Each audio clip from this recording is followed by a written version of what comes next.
le 16 septembre 2024. Et je pense que ce petit débat que j'organise ou que Mathieu m'a demandé d'organiser est tout à fait significatif puisqu'il porte sur l'un de nos principaux différends, un peu comme s'il y avait justement une confrontation entre deux générations de théologiens. Donc moi j'ai 60 ans, je vais essayer de défendre la position que on doit comme théologien défendre le magistère, c'est-à-dire expliquer, c'est notre rôle, c'est pas de détruire le rocher que le Christ nous a donné, mais au contraire de le construire.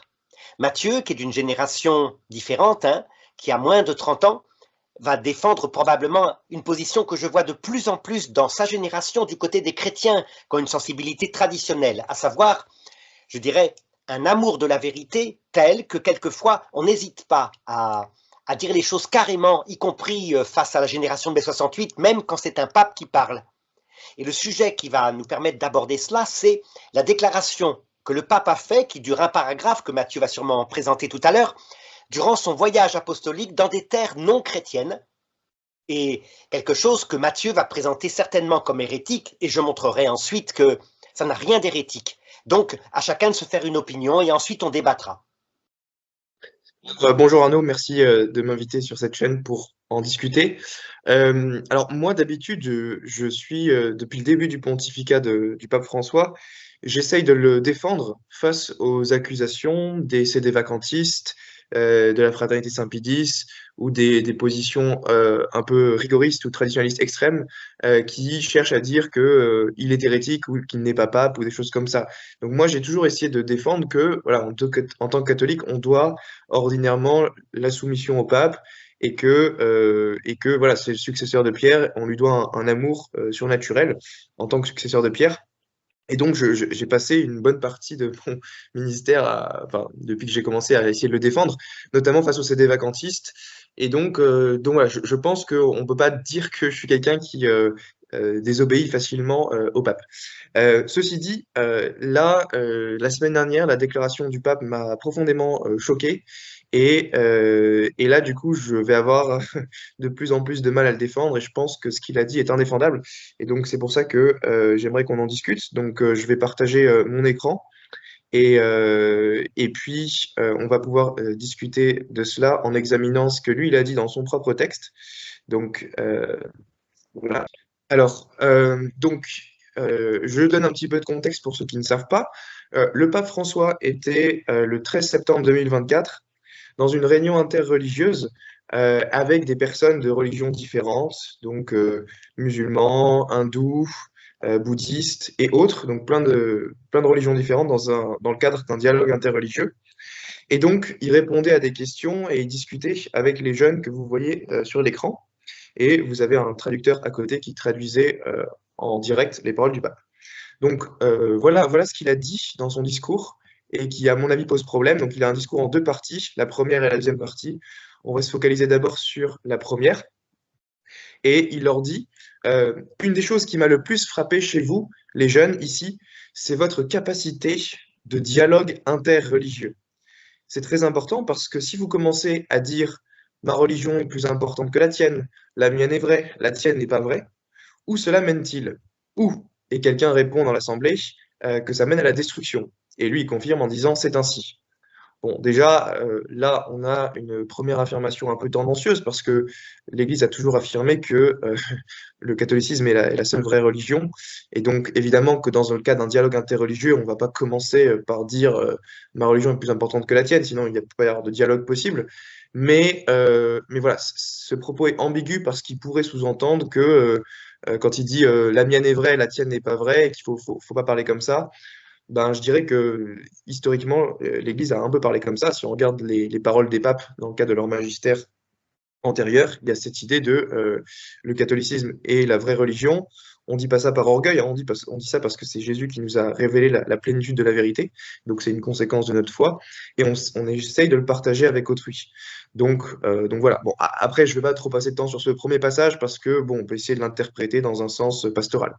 Ce qui pose vraiment problème, c'est ce qu'il dit juste après. Quand il enchaîne en disant toutes les religions sont un chemin vers Dieu. Toutes les religions sont un chemin vers Dieu. Elles sont, je fais une comparaison, comme des langues différentes. des idiomes différents pour y parvenir. Mais Dieu est Dieu pour tous, et parce que Dieu est Dieu pour tous, nous sommes tous enfants de Dieu. Il n'y a qu'un seul Dieu, et nous, nos religions sont des langues, des chemins vers Dieu.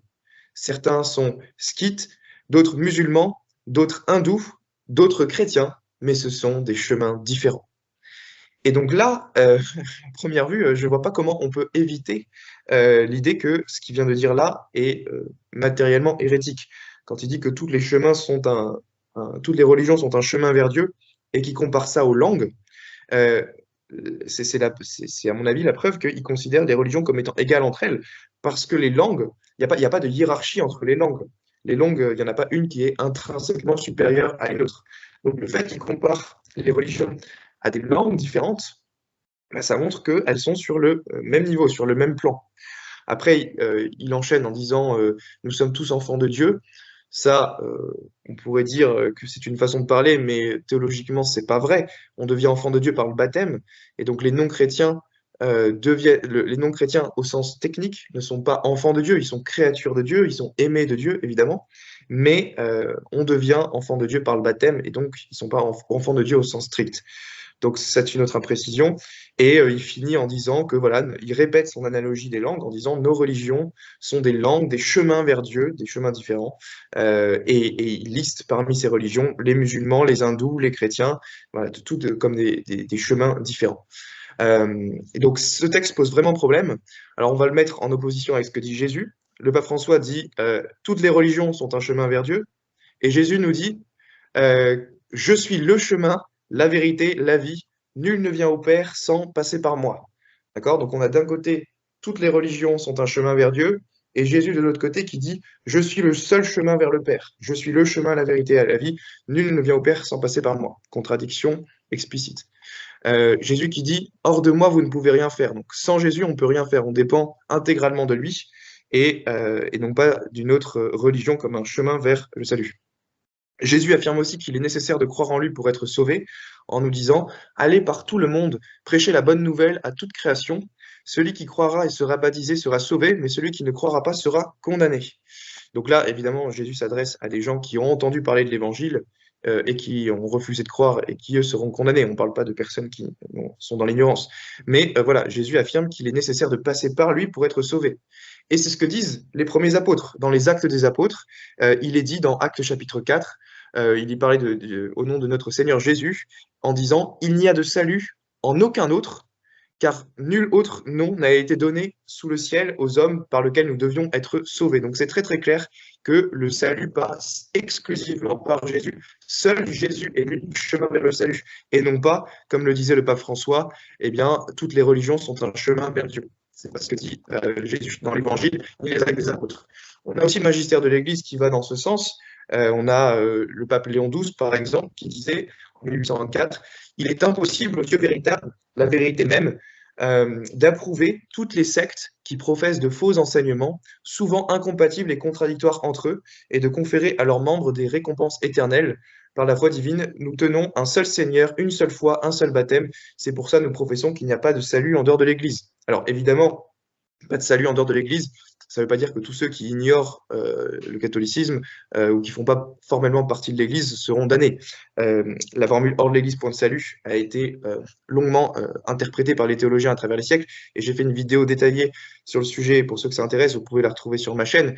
Mais ce qu'on veut dire par là, c'est que le salut passe exclusivement par le Christ à travers son Église. Donc si un musulman ou une musulmane est sauvé, par exemple, ça sera par son ignorance invincible de la vraie religion et à travers l'Église catholique par le Christ. Donc non pas à travers l'islam. Donc elle n'est pas sauvée à cause de sa religion, mais malgré elle. Elle est sauvée par le Christ à travers l'Église catholique. C'est ça, dans ce sens-là qu'il faut comprendre hors de l'Église, point de salut.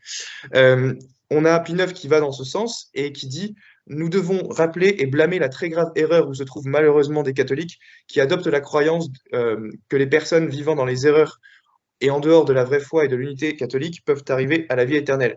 C'est souverainement contraire à la doctrine catholique. C'est un dogme catholique très connu que personne ne peut être sauvé en dehors de l'Église catholique. Donc encore une fois, une personne non catholique, si elle est de bonne volonté, peut être sauvée, mais à travers l'Église catholique uniquement, et non pas à travers sa religion, qui serait le chemin vers Dieu.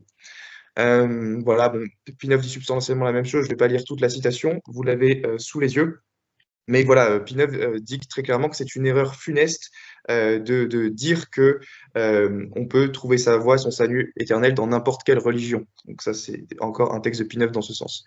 Bref, et on peut prendre des textes après Vatican II, parce que là, je vous ai cité des textes avant le Concile, mais là, on a un texte de Ratzinger, quand il était préfet pour la Congrégation de la doctrine de la foi en l'an 2000, il publie la déclaration Dominus Jesus, et dedans, il dit quelque chose d'explicitement contraire à ce que vient de dire François il y a quelques jours, en disant « Il serait clairement contraire à la foi catholique de considérer l'Église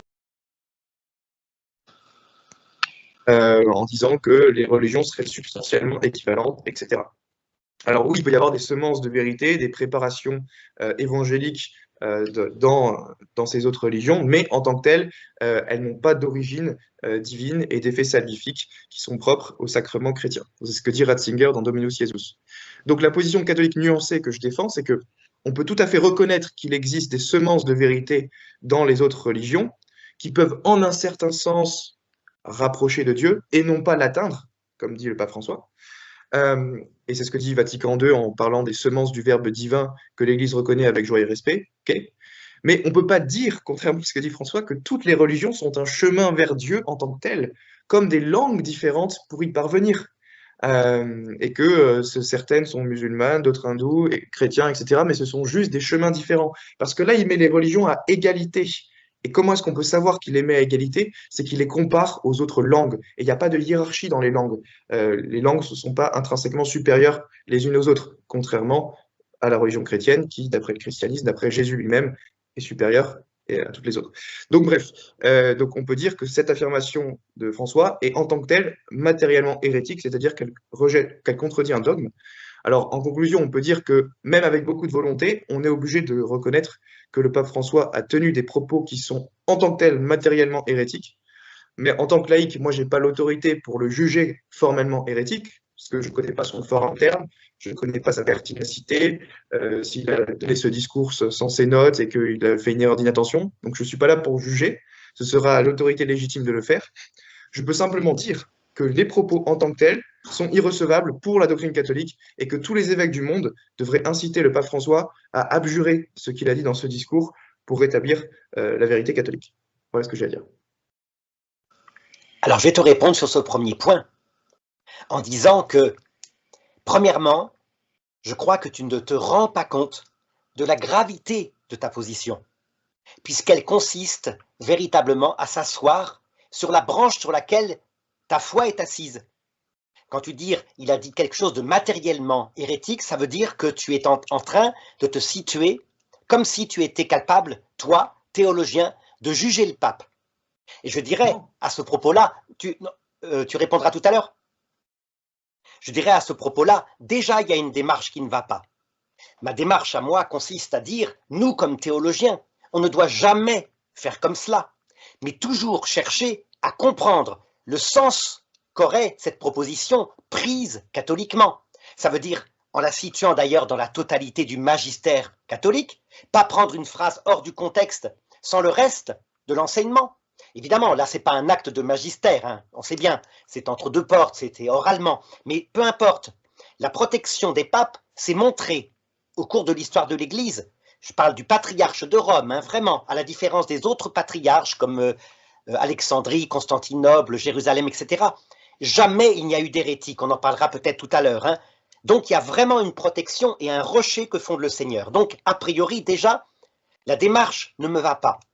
Mais je dirais ceci, je crois que plutôt que de faire une longue démonstration, si on prend cette phrase de Jésus, simplement, elle suffirait à répondre. Je te la lis, hein, quand Jésus dit, en Jean chapitre 10, verset 16, « J'ai encore d'autres brebis qui ne sont pas de cet enclos. Celles-là aussi, il faut que je les mène. Elles écouteront ma voix. Il y aura un seul troupeau, un seul pasteur. » Il a donc des brebis, il les considère comme ses brebis, elles ne sont pas de son troupeau. Alors je vais te donner l'explication que donne Sainte Thérèse d'Avila dans son analogie, parce que vaut mieux une petite métaphore pour bien comprendre, qu'un grand discours théologique. Son livre qui s'appelle Le château intérieur. Tu te rappelles peut-être, hein, elle explique que nous sommes, nous chrétiens, dans un château avec le maître de ce château qui est Jésus, et que nous sommes en train de progresser peu à peu au cours de cette demeure jusqu'à la chambre nuptiale qui est la vision béatifique que nous aurons dans l'autre monde. Et donc, elle établit ça, ce château correspondrait théologiquement à la grâce sanctifiante qui est dans notre cœur. Ça veut dire que nous connaissons Jésus, c'est ça que nous donne la foi catholique, et j'ajouterai la foi orthodoxe, et une partie des protestants, peut-être pas tous, hein, certains, comme les calvinistes, c'est douteux, mais nous connaissons le cœur de Dieu, du coup nous pouvons l'aimer. Et ça ne peut être possible qu'avec une grâce, donc effectivement, tout ce que tu as dit était vrai, dogmatiquement, seul le Christ, par sa religion, par son Église, donne le salut, puisque le salut, c'est ça, c'est l'entrée dans la charité. Cependant, tu constateras que chez Sainte Thérèse, nous sommes donc bien dans un chemin. Jésus est le chemin, et nous ne sommes pas au terme de ce chemin, nous, religion chrétienne, mais un chemin à l'intérieur du château. C'est clair.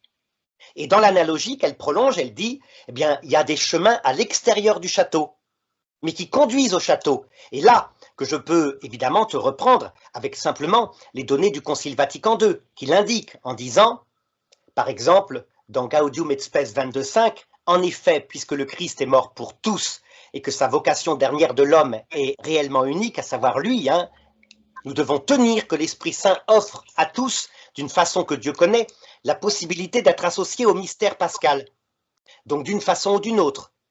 Donc voilà, si je reprends l'analogie, ce que je dirais.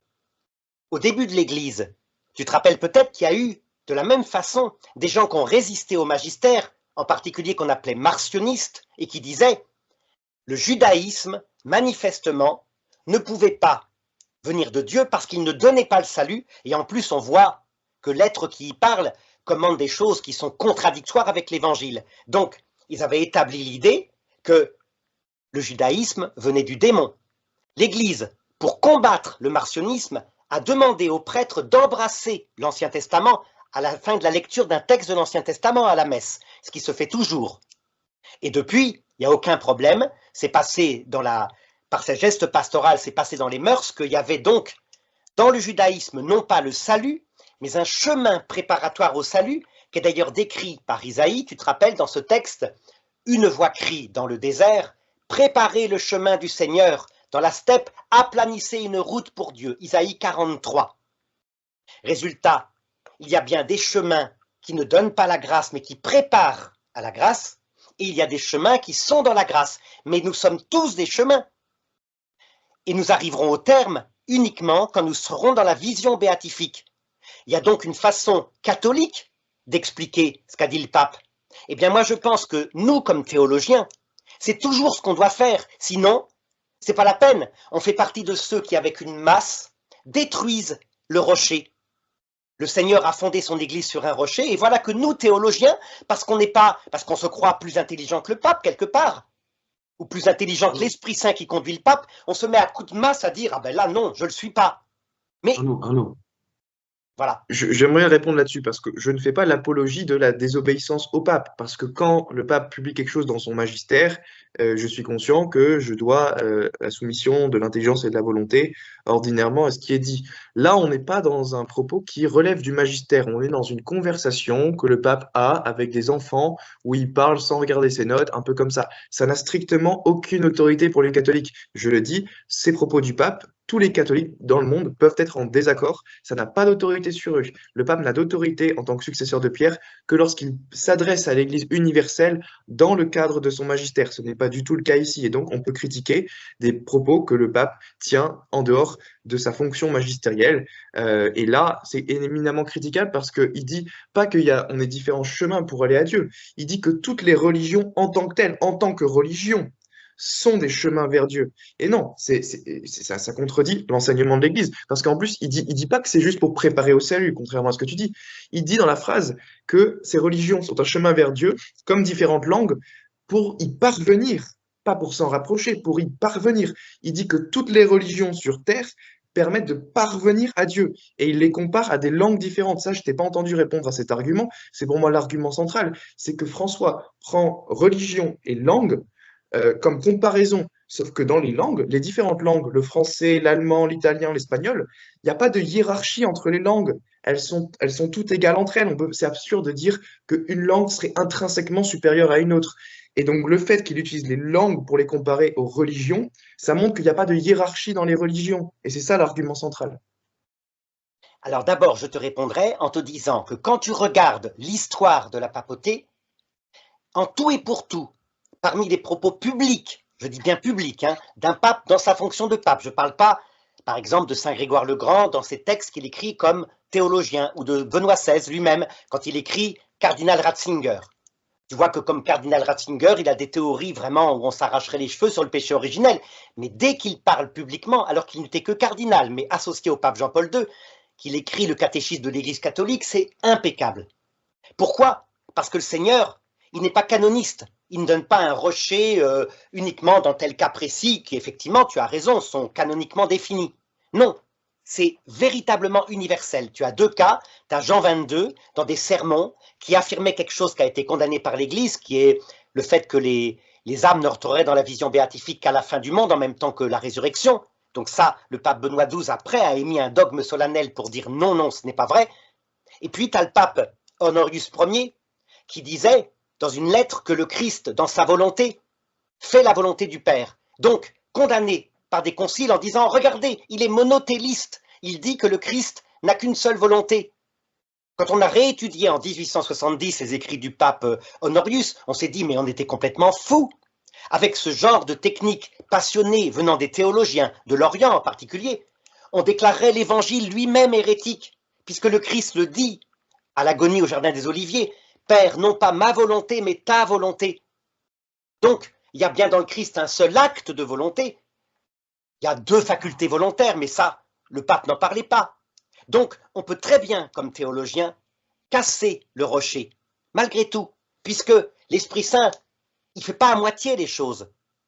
Donc, tu ne trouveras pas un seul pape dans l'histoire, même les antipapes. Dieu sait s'il y en a eu une quarantaine, hein, qui étaient par exemple sabéliens ou ariens. Il n'y avait pas, ça n'existe pas. Jean 22 l'a fait. Que Jean 22 a enseigné l'hérésie dans ses sermons et que derrière, le pape Benoît XII, dans Benedictus Deus, a corrigé ce qu'avait dit Jean 22. J'ai vérifié et c'est contesté. Des historiens disent qu'il n'en disait jamais rien dans les sermons, mais il le professait dans sa chambre, dans des débats avec des théologiens. Il réfléchissait à l'idée On a trois homélies. On a trois sermons, trois homélies où Jean 22 professe que les âmes ne vont pas directement et qui n'ont jamais été dites en public. Si, ça a été dit en public, Arnaud. Et ben, justement, tu vois, c'est contesté. C'est contesté. D'accord, mais le dogme, ça ne contredit pas le dogme de l'infaillibilité du magistère et de l'infaillibilité pontificale, parce que là, il n'est pas dans le cadre de son magistère, Jean 22, quand il a dit ça, et idem, le pape François ici n'exerce pas son magistère quand il dit ça. Il n'y a aucune doctrine catholique, Arnaud, qui dit que les papes sont protégés quand ils disent des choses en dehors de leur magistère. Un pape peut dire des bêtises dans l'avion, quand il parle à des journalistes, il peut se tromper sur plein de sujets. Tant qu'il ne parle pas sur la doctrine universelle.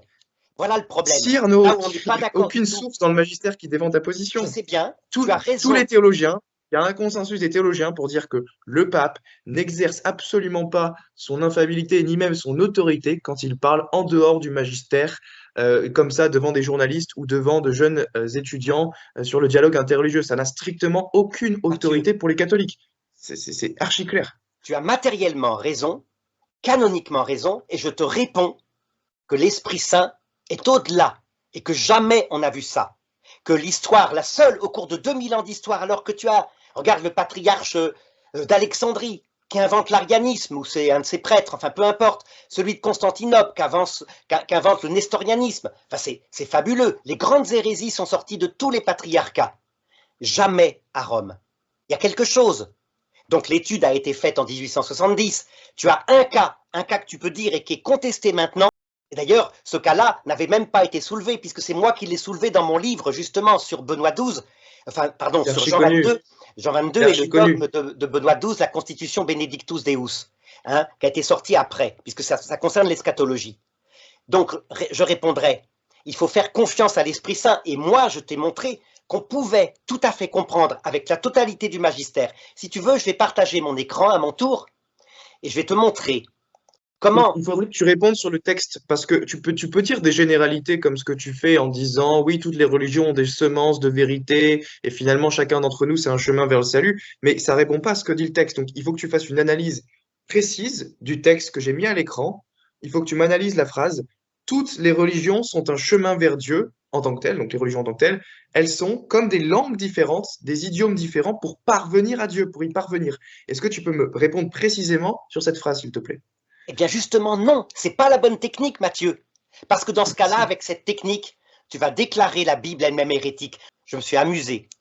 J'ai modifié légèrement un texte de l'Écriture, dont je savais, je les connaissais, hein, je savais que, eh bien, il le déclarait hérétique. Par exemple, un texte de l'Épître aux Hébreux qui dit que Jésus a été rendu parfait. Ils sont tombés dans le panneau à chaque fois en disant mais c'est hérétique, c'est de Benoît XVI, oui, parce qu'eux ils nient aussi que le pape Benoît XVI soit un pape, hein. C'est de Benoît XVI, ça m'étonne pas, c'est un hérétique. Puis ensuite je leur ai donné la référence. Ah, ils sont tombés, vraiment, ils sont tombés, ils s'y attendaient pas. Ah ben ils auraient mieux, ben, j'avais trafiqué évidemment, hein. Le vrai texte dit lui, Jésus, tout fils qu'il était, a appris de ce qu'il a souffert. J'ai pris simplement l'extrait, il a été rendu parfait. Jésus a été rendu parfait. Ils ont déclaré ça hérétique. C'est très facile à faire. Non, voilà comment tu dois fonctionner comme théologien. Tu prends la totalité du magistère et Vatican II et tu vas faire comme le demande le pape Benoît XVI.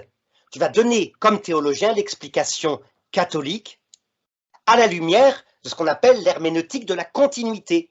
Donc, elle consiste à dire, dans ce texte-là, je te montre ça, je vais essayer de partager l'écran, on va voir si ça va marcher. Regarde ce texte-là. C'est un petit peu le résumé dans ce que le pape Benoît XVI, tu te rappelles, avait donné à la fraternité sacerdotale Saint-Pédis quand il leur a proposé de revenir dans la plénitude de l'Église. Il leur a proposé des repères, que tu ne vas pas appeler des dogmes parce qu'il n'y a pas de canon, mais des repères de la foi donnés par Vatican II. Donc, voilà comment ça se situait. Les religions autres que le christianisme ne donnent pas le salut. Donc, je reconnais tout à fait ce que tu as dit. Tu es un parfait théologien sous ce rapport-là. Il est donné par l'union vivante de charité avec Dieu, fondée sur la foi, source d'œuvre, Concile de Trente, session 6. Mais elle possède en elle des semences mises par l'Esprit Saint qui disposent les âmes des non-chrétiens au salut, Lumen Gentium 16. À partir de là, tu vas interpréter ce que dit Pape François. Donc, selon le sens que tu as donné, que j'ai dit, les religions, vous n'obtenez pas le salut par votre religion. L'islam, par exemple, qui dit qu'il n'y a pas possibilité d'aimer Dieu dans le cœur à cœur parce que Dieu est grand, on ne peut l'aimer que comme un serviteur aime son maître, effectivement, du coup, sont encore dans la loi dont Jésus parlait. Tu te rappelles quand il dit « Je ne vous appelle plus serviteur, vous êtes mes amis parce que je vous ai raconté qui est le Père ». C'est dans Saint Jean, chapitre 15, verset 15. Donc, les musulmans, effectivement, n'entrent pas dans le salut par le refus de la possibilité même de la charité comme vertu théologale. Parce que Dieu est trop grand, on n'a pas d'amitié avec quelqu'un qui est infiniment grand. Regarde, la suite, le numéro 5. Nul n'entrera dans la vision béatifique sans la plénitude du message du Christ contenu dans la foi catholique. C'est un symbole c'est le symbole quicumque, il a été écrit par saint Athanase, ce qui veut dire tout ce que tu as dit. On n'est pas sauvé sans être pleinement catholique, sans adhérer complètement à la connaissance concernant le cœur de Dieu. Ce qui est logique, hein. Parce que pour aimer Dieu et le choisir comme son ami, son amour éternellement, il faut connaître son cœur. Là, tout ça, je suis d'accord avec ça. Tu me répètes ça comme si j'étais un collégien, mais je suis d'accord avec tout ça et c'est pas ce que dit François. C'est pas ce que dit François. Mathieu, c'est pour nos auditeurs. Donc on avait dit qu'on se D'accord, les auditeurs verront que tes explications là sur les semences de vérité dans les autres religions, je les avais moi-même mentionnées dans ma présentation et que ce n'est pas du tout ce dont parle François. Il faut traiter du texte de François en tant que tel. Mathieu, je te réponds que tu dois, comme théologien, les mettre dans cette lumière-là et non pas tirer au maximum, sinon par cette méthode-là, non seulement tu détruis à coups de masse le rocher, mais tu pourrais l'utiliser pour détruire l'écriture. C'est la même méthode. On sort un paragraphe du contexte, on l'interprète à dureté et je peux te rendre hérétique en prenant n'importe quelle phrase dans tes vidéos. Regarde, la suite, hein, donc tu ne me coupes pas, Mais les christianismes séparés, bien qu'ils souffrent de déficiences sur tel ou tel point, peuvent certainement produire la vie de la grâce, et on doit reconnaître qu'ils donnent accès à la communion du salut, unitatis redintegratio. Donc tu vois, ça veut dire que nous avons, nous, la plénitude des moyens, mais je prétends, avec le pape François, que nous sommes un chemin, le chemin parfait, mais nous ne sommes pas au terme. Tu te rappelles que certains moines en Orient disaient à un moment donné, mais si, moi j'ai la vision béatifique par ma prière, les icasmes. Et Saint Grégoire Palamas, que nous ne considérons pas comme un docteur de l'Église, mais qui est chez les orthodoxes, avait dit, mais vous êtes fous, vous n'avez pas la vision béatifique. Le terme, c'est pour l'autre monde. Donc nous sommes bien un chemin qui donne la grâce, mais qui ne donne pas la gloire. Ils sont un chemin qui ne donne ni la grâce ni la gloire, mais qui donne des préparations. Voilà, c'est pas plus compliqué que ça. Oui, mais Arnaud, c'est malheureusement ce que j'ai dit dans ma présentation, que je suis d'accord avec toi sur les fameuses préparations évangéliques, dont parle même Dominus Jesus, le texte de Ratzinger, dont je parle, dont Vatican II parle aussi. Je suis d'accord, sur tout ça, je suis d'accord. Mais François ne dit pas ça. François ne dit pas qu'il y a des semences de vérité ou des préparations qui peuvent disposer petit à petit au salut dans les autres religions. Il dit toutes les religions sont un chemin vers Dieu et il fait une comparaison avec les langues en disant que c'est comme des langues différentes pour parvenir à Dieu, pas pour se préparer, se rapprocher de Dieu, pour parvenir à Dieu. Et il cite l'islam, l'hindouisme, etc. Explique-moi déjà en quoi l'hindouisme peut parvenir à Dieu, sachant que les hindous, les bouddhistes et autres ne croient même pas en l'existence d'un Dieu créateur, transcendant, omniscient, omnipotent. Et François nous dit que toutes ces religions, toutes les religions, sont un chemin vers Dieu, en tant que tel, en tant que religion. Non, c'est pas ce que tu as dit dans ta présentation, c'est un autre sujet là. Alors je vais te répondre, donc je vais arrêter le partage, hein. C'est donné par Vatican II. Nostra Aetate. Nostra Aetate te donne très précisément comment dirais-je, ce qu'apportent les autres religions et parle justement non seulement de l'hindouisme, du bouddhisme, de l'islam, mais aussi du judaïsme. Et donc effectivement, tu as des religions qui apportent davantage, mais aucune n'apporte le cœur de Dieu. Voilà ce qui spécifie la religion chrétienne, surtout catholique et orthodoxe. Le cœur de Dieu nous est connu, à savoir son humilité, son amour, sa vie trinitaire. Aucune autre religion n'apporte ça, donc effectivement, aucune n'apporte cette relation qui s'appelle le salut. Mais tu comprends, si tu déclares ce paragraphe hérétique, au lieu de le prendre comme théologien dans la totalité du magistère, alors c'est pas la peine. Tu vas avoir un travail de théologien destructeur. Encore une fois, c'est pas du magistère. Et moi j'ai une question pour toi. Est-ce que tu penses que toutes les religions sont comme des langues différentes pour parvenir à Dieu?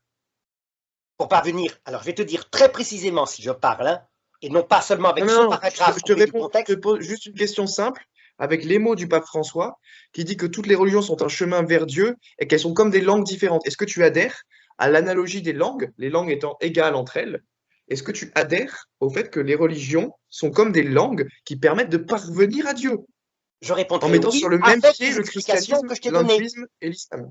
Oui. C'est pas ce que dit François Arnaud. Tous les auditeurs verront que les explications que tu donnes, elles sont hors sujet par rapport au texte de François. Elles sont pas hors sujet. Elles sont un travail de théologien. De même que je t'ai dit, Jésus a été rendu hérétique par tous ceux qui le contredisaient sur le même genre de propos. Il prenait une phrase, il la sortait du contexte, rappelle-toi les faux témoignages qu'ils ont donnés.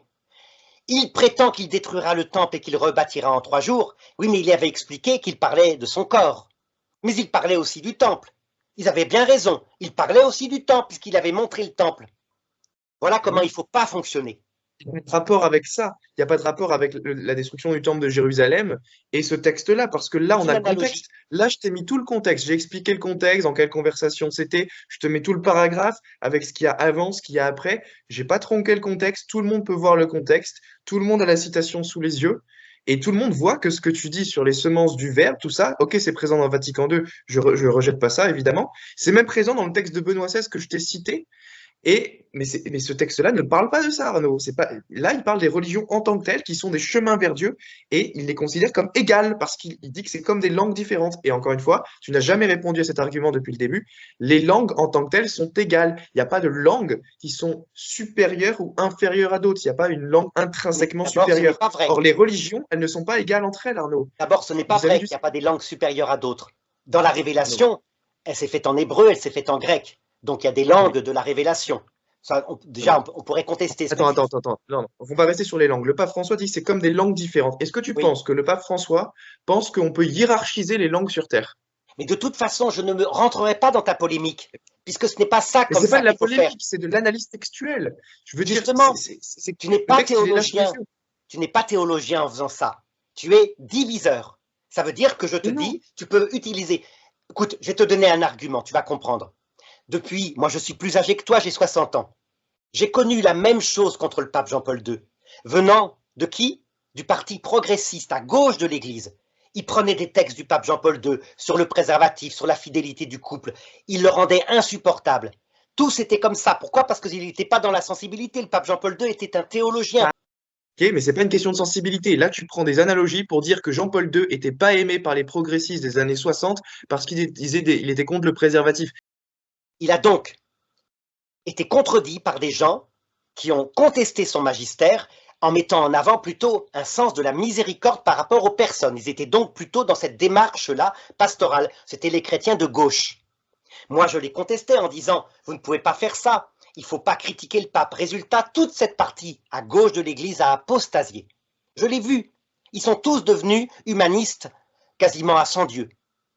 Maintenant, je vois la même attaque qui se produit du côté de la partie de l'Église qui a toujours été fidèle à la vérité parce que le pape François, lui, il complète, évidemment, il ajoute, c'est ce qu'il a ajouté dès le départ, ce qu'on appelle la théologie pastorale, ça veut dire le chemin que Dieu utilise, qui est multiple pour mener les hommes au salut.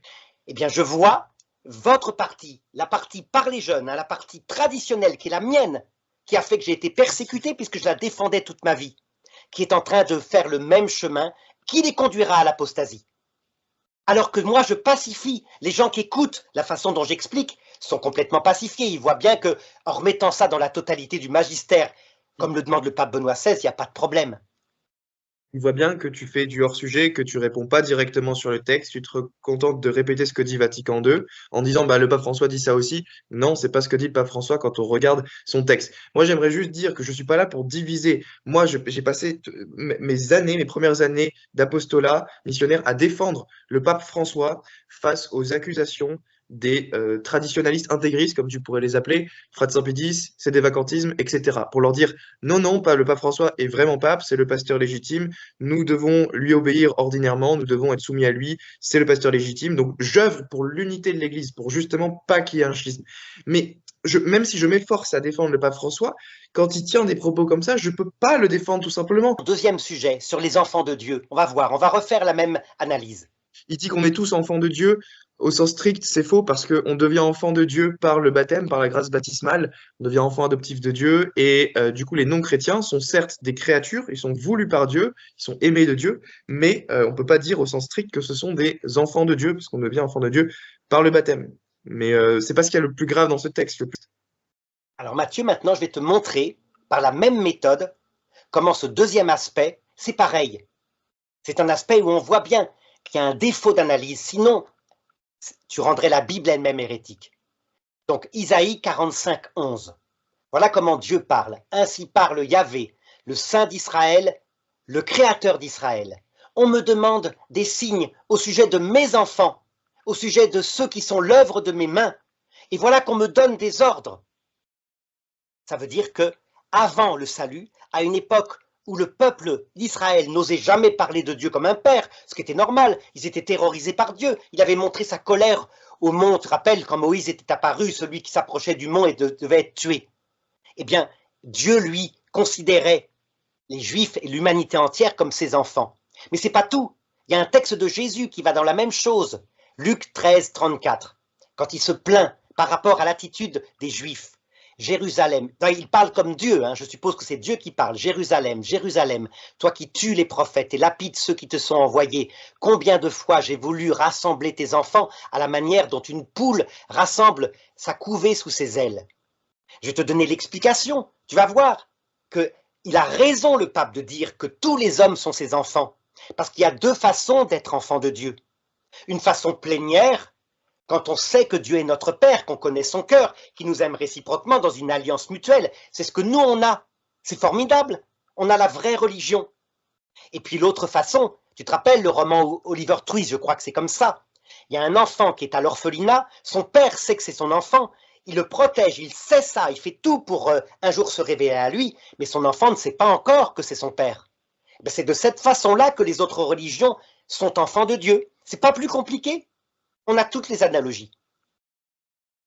La tradition de Dieu dit, enfin, la tradition catholique dit que les non-chrétiens sont des créatures voulues par Dieu, sont des créatures de Dieu, mais on devient enfant de Dieu par le baptême. Le concept enfant de Dieu, je veux bien qu'on l'élargisse et qu'on dise, oui, il y a plusieurs manières d'être enfant de Dieu selon l'humanité, c'est une formulation nouvelle de le dire, mais voilà, normalement, quand on dit quelqu'un est enfant de Dieu, c'est à travers la grâce baptismale. Mais encore une fois, ça, c'est un détail du C'est texte. pas un détail, Mathieu. C'est pas si C'est pas, grave. je suis pas d'accord Là-dessus du qu'il y a, tout, qu'il y a l'objection. Mathieu. C'est que ton devoir de théologien, c'est simplement comme cela. C'est ton ministère. C'est de montrer les choses. Saint Thomas d'Aquin n'arrêtait pas de le faire. Il y a une seule fois où on le voit qui quand même là, il est pas sympa par rapport à un docteur de l'Église, par rapport à Saint Jean Chrysostome. Une seule fois, dans toute la Somme, et Dieu sait si je l'ai lu plusieurs fois, hein, à un moment donné, Saint Jean Chrysostome dit que la Vierge Marie, ben, c'était une cocotte qui voulait briller, à un moment donné, elle se montre, il y a les apôtres, et Jésus est obligé de la reprendre et de dire, hein, qui est mon père, qui est ma mère, celui qui fait la volonté de, etc. Et donc Saint Jean Chrysostome était persuadé que la Vierge Marie n'était pas immaculée, mais qu'elle était vaniteuse. Et là, il dit quand même, Saint Thomas, là, il exagère. C'est la seule fois, à chaque fois, tu le verras, dans ces distinctions théologiques, qui arrivent de la façon dont j'ai fait à montrer par une simple distinction comment c'est vrai. Si on utilisait cette méthode-là, on n'aurait pas, au cours de l'histoire, brûlé des hérétiques. Il y a moyen de faire un dialogue interreligieux productif, à mon avis, en disant ce qu'il y a de bien chez l'autre, en disant, bah voilà, les semences de vérité dans votre religion que l'on apprécie. Je sais pas, par exemple, dans le bouddhisme, ou des éléments qui ne posent pas problème, on peut dire, voilà des éléments bien chez vous. Mais ça ne veut pas dire que on peut aller leur dire, mais oui, mais toutes les religions sont un chemin vers Dieu. Parce que ce qu'ils comprennent, les jeunes, là, quand ils ont entendu ce discours du pape François, c'est que finalement, ils n'ont pas besoin de se convertir. C'est que c'est très bien qu'ils restent dans leur religion. De toute façon, toutes les religions sont des chemins différents qui mènent à Dieu et qui permettent de parvenir à Dieu. Et c'est comme différentes langues. Donc chacun, moi je suis anglais, toi t'es français, toi t'es espagnol. Finalement, on parle tous une langue différente, mais la finalité, c'est de communiquer. Et ces gens-là ne ressentent pas qu'ils doivent se convertir au christianisme. Et c'est ça qui est grave, Arnaud. C'est ça qui est grave. Et qui ne va pas du tout avec la pastorale, soi-disant interreligieuse du pape François. C'est pas comme ça qu'on fait de l'interreligieux. Il y a une bonne manière de faire de l'interreligieux et une manière relativiste de faire de l'interreligieux. Et là, on est typiquement dans le relativisme. Et ces propos, comme je l'ai montré, sont formellement condamnés par Benoît XVI lui-même, par Dominus Jesus, en tant que tel, pris en tant que tel. Alors, je ne juge pas le pape François à titre personnel. Je sais que dans l'histoire, c'est déjà arrivé que des papes puissent dire des hérésies en dehors du cadre de leur magistère. Arrête de Si dire ça. Jean 22, c'est prouvé, Arnaud. Non, Les non, gens se renseigneront sur Jean 22. C'est pas parce que tu trouves un exemple comme ça qui est contesté. Non, non, franchement, C'est pas vraiment. contesté, Jean. C'est pas contesté, Jean 22. C'est vois, bien établi dans les sources historiques. Je te dis, il y a un charisme manifeste. Au cours de l'histoire, tu trouves cet exemple contesté. Il y en avait un deuxième avec Honorius Ier, et tu es obligé de constater que tu n'en trouveras pas d'autres, que tu en trouveras des centaines chez les autres patriarcats. Et donc, il y a quelque chose. Ça veut dire que le Seigneur, quand il donne un rocher, il ne donne pas un banc de sable. Le rocher ne doit pas être dénigré comme ça. Et je ne dénigre pas le rocher et je reconnais le pape François comme pape, comme le pasteur légitime, même si ça peut lui arriver de dire des bêtises parfois. En dehors de son cadre magistériel, il n'est pas infaillible, il peut dire des grosses bêtises et Oui. c'est pas pour autant que je vais nier son autorité pontificale ou son magistère. Donc il faut arrêter d'être papolâtre. Tu parles de documents publics et tu ne donnes pas comme théologien l'explication qui pacifie. D'ailleurs, c'est pas la première fois. Rappelle-toi quand il y avait eu un document public à un moment donné, parfois, il y a pas signé avec un imam, quand il disait c'est une sage volonté de Dieu qu'il y ait plusieurs religions, etc. Et pareil, tu étais absolument gêné. Alors que pas du magistère. C'est pas du magistère, ça n'a aucune autorité sur les catholiques. Si ce n'est pas du magistère, un document public signé par, dans son exercice de pontificat, par un pape, c'est quoi? Aucune autorité. Donc en 1998, le pape Jean-Paul II, à cause justement de toutes ces polémiques qu'il y avait, hein, pour savoir exactement où était l'infaillibilité, pour le dire aux théologiens, il a changé le droit canonique dans le motu proprio ad tuendam fidem, où il instille, il dit, il y a effectivement dans le magistère ordinaire, pas seulement dans le magistère extraordinaire, ni dans le magistère solennel, donc quand quelque chose est défini qui n'est pas dans l'écriture, l'Assomption, l'Immaculée Conception, eh bien, il dit le magistère ordinaire lui-même est marqué par l'infaillibilité. À partir de là, quand un pape, en tant que pape, hein, là il n'est pas en dehors, il est comme pape, signe un document écrit avec un imam en disant c'est une sage volonté de Dieu qu'il y ait plusieurs religions, etc., il faut le prendre comme tel. Ou alors, là, tout d'un coup, on aurait eu maintenant, avec le pape François, une monstruosité d'énormes hérésies. Tu es en train de dire qu'un document co-signé entre un pape et un imam serait un acte du magistère, Arnaud? À cause du fait que le pape l'a signé, pas à cause de N'importe l'imam. quoi. Mais non, juste parce qu'un pape signe quelque chose, ça ne veut pas dire que c'est un acte du magistère. Un pape peut signer une lettre à un ami en tant que pape, en tant que successeur de Pierre, et ça ne serait Non, pas un acte du parce qu'il magistère. signe une Donc une doctrine. déclaration avec un imam, la déclaration d'Abu Dhabi, à laquelle tu fais référence entre le pape François et un imam, n'est pas un acte du magistère. Et tu t'es trompé sur Ad Tuendam Fidem. Ad Tuendam Fidem dit que le magistère ordinaire et universel est infaillible quand il enseigne quelque chose comme divinement révélé. Et le magistère ordinaire et universel, c'est le pape en communion avec l'ensemble des évêques du monde qui se mettent d'accord pour Non, enseigner une pas doctrine d'accord du tout. comme divinement révélé. Et ça, vous avez toutes les preuves de ça dans ma vidéo très Non. détaillée sur les degrés d'autorité du magistère que vous pouvez retrouver sur ma chaîne. On la mettra en description, qui s'appelle Tout ce qu'il faut Le savoir pape sur peut prendre un l'infaillibilité décret de l'Église. dogmatique, lui tout seul.